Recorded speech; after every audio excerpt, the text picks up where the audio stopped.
ሰላም ጤና ይስጥልን ውድና የተከበራችሁ የዚህ ቲቪ ቤተሰቦች እንዴት ናችሁ? ሰላማችሁ በዘት ተረፍረፍ ይበለልኝ። እኔ ጋር ሁሉ ሰላም። ዛሬ በአዲስ ነገር መጥቻለሁ።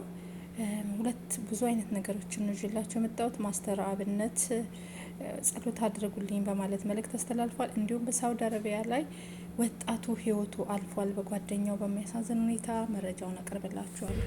አሁን ወደ ሳርጀሪ ክፍል ሊገባ ነው። በሁሉ መልካም ነገር ከጎኔ የቆማችሁ ኢትዮጵያውያንና ታላቅ የደግነት ልብ ባለቤቶች ሁሉ ምስጋናዬ ከልብ ነው። በተለይም በክብርት ካንቲባ ወይዘሮ አዳነች አቤቤ አስተባባሪነት ኤምኤንአርሲ ሮው ማቴሪያል ኤክስፖርት ኤንድ ኢምፖርት ፒኤልሲ ላደረጉልን ከፍተኛ ድጋፍ በእጅጉ እናመሰግናለን። ሁላችሁም ክብርት ካንቲባ ወይዘሮ አዳነች አቤቤን እንድታመሰግኑልኝ እጠይቃለሁ። ስማችሁ እዚህ ያልተጠቀሰ የጭንቅ ቀን ወዳጆቼ ሕክምናዬን እንደጨረስኩ በታላቅ ምስጋና ፕሮግራም እንደምንገናኝ እምነቴ ሙሉ ነው። ደጉ የአገሬ ሕዝብ አሁንም በጸሎታችሁ አትርሱኝ። አመሰግናለሁ። ከህመም ጋር ትግል ውስጥ ያለውን ሰው በግብግቡ መሃል አጽንቶ ሊያቆመው የሚችለው የውስጥ ጥንካሬው ብቻ ነው። ይህ ጥንካሬ ከእግዚአብሔር ምሕረት፣ ፍቅርና ታማኝነት የሚመጣ ተስፋ ነው። የበጎ አድራጎት ሥራ ሲነገር በክብር ስሙ የሚጠራው ወንድማችን ማስተር አብነት የዚህ ጥንካሬ ሕያው ማሳያ ነው። ህመም አሁንን ብቻ ይናገራል፣ እግዚአብሔር ግን የሚጨበጥ ነገር ይዞ ቆሟል። ወንድማችን ማስተር አብነት እንግዲህ በሰላም ወደ ሀገርህ እንደምትመለስ በሙሉ ጤንነት እኛም ተስፋ እናደርጋለን። እግዚአብሔር አምላክ ምሮህ ለሀገርህ ያብቃህ መድኃኔዓለም እንላለን።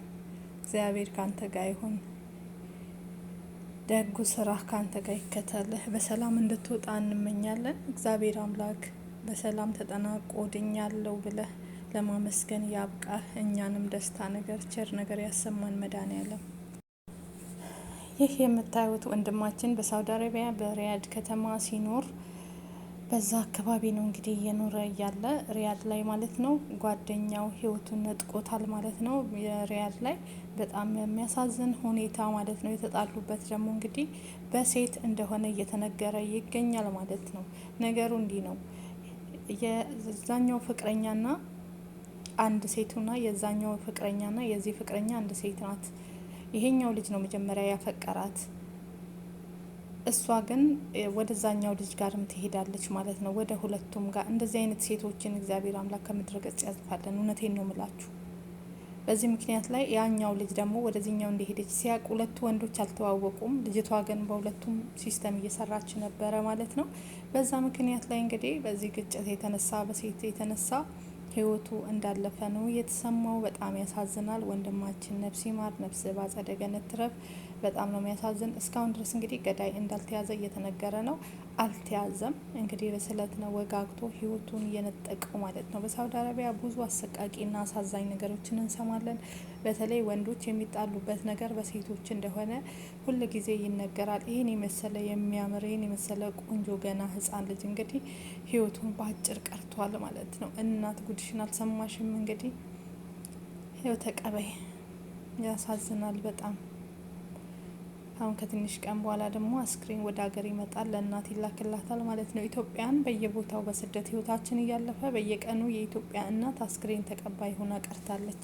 በጣም ነው የሚያመው፣ በጣም ነው የሚሰቀጥጠው። የእውነት ምን ማለት እንዳለብንም አናቅም። ነፍስ በአጸደ ገነት ትረፍ። ይኸው በሴቶች የተነሳ ነው እንግዲህ። ሴቶች ባካችሁ ምን አለ እስኪ እንዲህ አይነት ነገር ባሰሩ፣ እንዲህ አይነት ስህተት ባሰሩ ምን አለ ከአንድ ወንድ ጋር ብትቀመጡ። እንደው እግዚአብሔር ልቦና ይስጣችሁ እንዲህ አይነት ቆሻሻ ሴቶች። የት ሀገር ነሽ? አገሬ ምን ይሰራልሃል? እሺ ኤምባሲ ነው ሰደኝ። አይኔ ይታያል። እንድናገዝሽ እኮ ነው። ተረጋጊሽ። ልረጋጋ። ምንድነው? የት ሀገር ነሽ? የትም ነው አይመለከተኝ። ዜግነቴን አላውቅም። ገባ? ታዲያ ይሄን ውስጥ ያለው ምንድነው? አይዞሽ አትበለኝ። እዚህ ጋር አይዞሽ ብለህ ነው እኔ ልገለበጥ። ማንም አያውቅም። ገባ? ይሄንን አስወጥቼ ቢሆንስ ይሄ ወንድሜን ይመሰክርልኛል። እናቴና ብልስ ግን ለዚህ ችየው ብቆም ማንም እሺ ኤምባሲ ነው ሰደሽ? ቆይ እሺ ኤምባሲ በኋላ ያላኔ ምን ነው ከባህር አወጣኝ። ለኔ ምን ነው ይታየ ነበር። እኔ እኔ እሱ ይታየኝ ነበር። ኤምባሲ እንውሰድሽ። አይመለከተኝም። ራሱ ገባ። አልፈልግም። እኔ ከሆነ አልፈልግም። አሁን የምታዩት ልጅም ሪያድ ውስጥ ነው። በሳውዲ አረቢያ በሪያድ ከተማ ግማሹ ጅዳ ናት ይላል፣ ግማሹ ሪያድ ናት እየተባለ ነው። በሪያድ ነው። እቺ ልጅም እንግዲህ ምንድን የሆነችው እንደዚህ አይምሮዋን ስታ መንገድ ላይ ወድቃለች ማለት ነው። ማንሽ ምንድነሽ ሲሏት የምትናገረውን ነገር እንደሰማችሁት ነው። ፈጣሪ ከእንደዚህ አይነት ነገር ይጠብቀን። አረቦች ትንሽ እናንተ የሆነ ነገር ሲያጋጥማችሁ አውጥተው ነው ውጭ ላይ የሚጥሏችሁ ማለት ነው። እግዚአብሔር ከእንደዚህ አይነት ነገር ይጠብቃችሁ፣ ይጠብቀን። በጣም ያሳዝናል። የእህታችን ያለችበት ሁኔታ እንዳያችኋት ነው። እንግዲህ በጣም ቅስም የሚሰብር ሁኔታ ላይ ነው ያለችው። እግዚአብሔር አምላክ ከእንደዚህ አይነት ነገር ይጠብቃችሁ፣ ይጠብቀን ማለት ነው። በጣም ነው የሚያሳዝን። ሊይዟትም አልፈለጉም። እነሱም ጥፋተኛ ናቸው። የት ሀገር ልጅ ነሽ ምናምን ከማለት ኢትዮጵያዊ እንደሆነች ትታወቃለች። ዝም ብለው እንደው በያዟትና ባስገቧት። ምክንያቱም ኖርማል እንዳልሆነች ይታወቃል። ከጸጉሯ ከምኗ አስፋልት ላይ እንደዚህ መሄዷ ሁሉ ነገሯ ብቻ ፈጣሪ ወጥቶ ከመቅረት እግዚአብሔር አምላክ ይጠብቀን፣ ይጠብቃችሁ። በጣም ያሳዝናል። ያ መዳም my brother big my brother في هذا في هذا سمسم ملابس هدا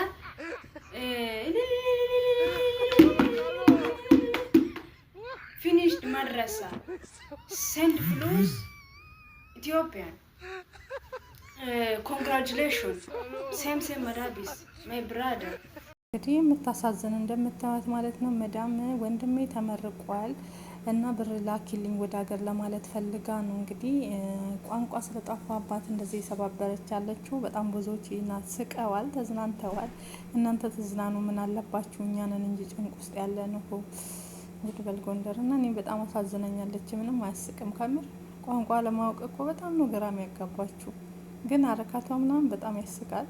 ጀግናነሽ በርቺ የኔ ውድ። ወንድ ልጅ የእርጅና ምልክቶች ደረት ኪስ ውስጥ እቃ ማስቀመጥ ከጀመረ፣ እስክሪፕቶ ይዞ መዞር ከጀመረ፣ እየደጋገመ ቀበቶውን ማስተካከል ከጀመረ፣ ረጃጅም ካልሲ ማድረግ ከጀመረ፣ ዝርዝር ብር ዋሌት ውስጥ ማስቀመጥ ከጀመረ፣ ቆዳ ጫማ ብቻ ማድረግ ከጀመረ፣ ያለፈበት ጋዜጣና መጽሔት ማንበብ ከጀመረ፣ ታክሲ ውስጥ መስኮቱን ዝጉልኝ ማለት ከጀመረ፣ ሸሚዝ ውስጥ ቲሸርት ማድረግ ከጀመረ፣ የምስሪያ ቤት እድር አባል መሆን ከጀመረ፣ ጺሙ ሳያድግ መላጨት ከጀመረ፣ እስኪ አትረብሹ ማለት ማዞተር ከጀመረ፣ ቤቱን ደማቅ ቀለም ማስቀባት ከጀመረ፣ ክረምቡላ ቤት መሄድ ከጀመረ፣ ጃኬት ለብሶ ለቅሶ ቤት መሄድ ከጀመረ፣ ልብስ ሲገዛ ኮተን ነው ብሎ መጠየቅ ከጀመረ፣ ከ2 ሰዓት ዜና በፊት እራቱን መብላት ከጀመረ፣ ሸሚዙን መስመር እስኪሰራ መተኮስ ከጀመረ፣ ፍንዳታ ሲያይ ደሙ መፍላት ከጀመረ፣ የአፍንጫ ውስጥ ጸጉር ለመቁረጥ መሞከር ከጀመረ፣ የሴት ልጅ ውበቷ ጸጉሯ ነው ማለት ከጀመረ፣ ፈረንጆች ምን ይላሉ መሰለ ብሎ ወሬ ከጀመረ፣ ካላንደር ቤት ውስጥ መስቀል ከጀመረ፣ የስብሰባ ኮፍያና ቲሸርቶችን በረፍት ቀን መልበስ ከጀመረ፣ ዘመኑን መውቀስ ከጀመረ፣ ስሙን ከናያቱ መናገር ከጀመረ፣ ባልሆነ በሆነ ነገር ኢዲያ ዱንካና ብሎ መሳድ። ወንድ ልጅ የእርጅና ምልክት ይህ ከሆነ የሴት ልጅ ምን ሊሆን ይችላል? ይሄም ወንዶች ደግሞ በዚህ ላይ ሀሳብ እንድሰጡበት ፈልጋለሁ። እውነት ሐሰት ወይስ ውሸት የሚለውን ነገር እስኪ ምልክቶቹን ማለት ነው። በተለይ ወደ 40 እየተጠጋችሁ ያላችሁ ወንዶች ማለት ነው ኮሜንት ላይ ብታሳውቁኝ ደስ ይለኛል። ምክንያቱም ይህ ነገር እውነት ወይስ ውሸት ነው? እርጅና ሲመጣ እንደዚህ ነው የሚያደርገው የሚባለው ነገር ማለት ነው። የሴቶችን ደግሞ ወደ እርጅና ሲሄዱ ሴቶች ምን አይነት አረካት ምን አይነት ምልክቶች ይታይባቸዋል? ይህንንም ደግሞ ከዶክተር የሰማኑን ደግሞ እናስተላልፍላችኋለን። እስኪ ሴቶችዬ እናንተ ሀሳብ አስተያየት እንድሰጡበት እፈልጋለሁ። የሴቶችን ደግሞ አብረን እስኪ እንስማ። የወንዶችን ሰማን፣ የሴቶችስ? ሴቶች ደግሞ ቅር እንዳይላችሁ። የሴት ልጅ የእርጅና ምልክቶች፣ አንደኛ ቦርሳዋ ከምትለው በላይ ኮቶት መያዝ ከጀመረች፣ ዲያሪዋን ይዛ መዞር ከጀመረች፣ ሰፋፊ ቀሚሶችን መልበስ ከጀመረች፣ ካልሲ በስሊፐር ማድረግ ከጀመረች፣ የምትጠቀምባቸው የመዋቢያ አይነቶች እጅግ ከበዙ፣ የነበዛብህ የነማሙድ አመድ ሲዲዎችን ማዳመጥ ከጀመረች፣ ጊዜ ያለፈባቸው መጽሔቶችን ማንበብ ከጀመረች፣ ታክሲ ውስጥ እስቲ መስኮት ዝጉልኝ ማለት ከጀመረች፣ ቀሚስ ላይ ነጠላ ጋቢ መልበስ ከጀመረች፣ እድር እቁብ ዝክር ምናምን ማለት ካበዛች፣ የፀጉር ቀለም መጠቀም ከጀመረች፣ በተለይ ጥቁር ቀለም አትክልት መትከል ከጀመረች፣ ፍሎሃ ማሳጅ መመላለስ ካበዛች፣ እስኪ ዜና እንስማበት ማለት ከጀመረች፣ የዘንድሮ ልጆች ማለት ከጀመረች፣ የሴት ውበቷ ጸባይዋ ነው ማለት ከጀመረች፣ ስሟን ከእነ ሀያቷ መናገር ከጀመረች፣ ከእድሜዋ ጋራ የተያያዘ ማንኛውም ነገር ማሸሽ መደበቅ ከጀመረች፣ ዘመኑን መውቀስ ከጀመረች፣ የወንድ ልጅ ውበቱ በጊዜ ወደ ቤቱ መግባቱ ነው ማለት ከጀመረች፣ ያንንም ይህንንም እስቲ ያቀብሉኝ ማለት ከጀመረች፣ ግትር መሆን ከጀመረች፣ ደጋግማ ስለ ፕሬድ ማውራት ከጀመረች፣ ሂል ጫማ ማድረግ ካቆመች፣ በቃ እርጅና መጣና ድቅና ነፊቴ ማለት ሴቶችዬ በዚህ ጉዳይ ሀሳብ አስተያየት እንድትሰጡ ፈልጋለሁ ማለት ነው። ሀሳብ አስተያየታችሁን ስጡ። በዚህ ጉዳይ ላይ ምን ትላላችሁ? እውነት ወይስ ሀሰት? ይህ ምልክት የእውነት ምልክት ነው ወይስ የውሸት ምልክት? ምን ትላላችሁ? ምን ታስባላችሁ? ምንድን ነው የምታስቡት በዚህ ጉዳይ ላይ? እና ሀሳብ አስተያየት ስጡ። እርጅናን ሴቶች እንፈራለን። እድሜ 30 ሙላ ለማለት በጣም የሚከብድን 20 አካባቢ 20 ምናምን 25 እንኳን ደፍረን አንናገርም ማለት ነው። እና ለማንኛውም ቅር እንዳይላችሁ ማለት ነው። ቅር እንዳይላችሁ፣ እድሜ ጸጋ ነው። ወንዶችም ሴቶችም ግን እውነቱን ጻፉ። ሴቶች እውነት ውሸት፣ ይሄ ምልክት ያለ የአርባ ቤት የገባችሁ ታውቃላችሁ። ያልገባችሁ ደግሞ ያው ስትገቡ ትደርስበታላችሁ። ወይም ደግሞ ካረጁ ሰዎች የሚናገሩት አነጋገር እውነትና ውሸቱን ማየት ይቻላል እላለሁ። ሰላማችሁ ይብዛ። ወዳችኋለሁ። ሀሳብ አስተያየት ስጡ። ለሞተ ወንድማችን ነፍሱን በአጸደ ገነት ያኖርልን እግዚአብሔር አምላክ። እናንተም ሰላማችሁ ይብዛ። እንግዲህ በሳውዲ አረቢያ ላይ ይሄ ነገር ተገጥሟል። እንዲሁም የዚች እህታችን ደግሞ እንዳያችኋት እንግዲህ ራሷን ስታ በዚህ ደረጃ ደርሳለች ማለት ነው። እህታችን በጣም ያሳዝናል፣ ከምንም በላይ ማለት ነው። ምክንያቱም በስደት ላይ ወጥቶ መቅረት እንደዚህ መሆን በጣም ነው የሚያሳዝን። ራሷን እንኳን አታቀመች ልጅ ማለት ነው። ያማል። እንግዲህ ኢትዮጵያ እናት ፈረደባት ጧትና ማታ። መሲማ ሱሱዬ፣ ቆይ ወሬ ላውራ ማሬ። ቆይ ድምፄ የእሷ ነው እንዳይባል፣ ቆይ ድምፄ ልቀይርና ማሜ ብትኖር ጥሩ ነበር። ለሀሜቱ ጥሩ ነበር። መሲማ ከጠፋይ 3 ቀኗ ዛ 3 ቀኗ ዛሬ 3 ቀኗ እኛ ምንም አናቅም ነበረ። አሁን ሙኒት ምን ሆና ነው የጠፋችሁ ብላ ስትል ሙኒት እኔ ምንም አላወቅኩም ነበረ። ከዛ መሲስ ሲል ሰው ማለት ነው። ከዛ ምን አለ መሰላት መሲስ ሲባል ከዛ ሙኒት ደግሞ ብር አምባሰበርሎ አለች። ምንድነው ብር አምባሰበርሎ ብዬ እኔ ስጠይቅ ሳሪ ደግሞ ነገር ቀጥታ ካልሆነ አይገባሽም ምናምን አለች።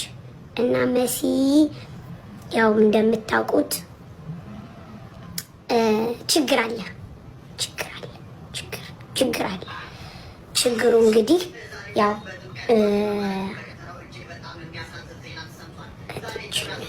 ጅምኑ ወደዚህ ሳይመጣ አይቀርም እና ብር አምባ ሳይሰበር አይቀርም። እኔ የሰማሁት ማሚ ናት ያለችው፣ እኔ አላልኩም። ማሚ ትናንትና መታ መሲን ብር አምባ ተሰበረሉ ስትል ደነገጥኩ። እኔ አላቅማ እኔ ምን እንደተሰበረ ብር አምባር ይሁን ስልክ አምባር ይሁን ምን አምባር ይሁን እኔ የሰማሁት ነገር የለም ጋይስ።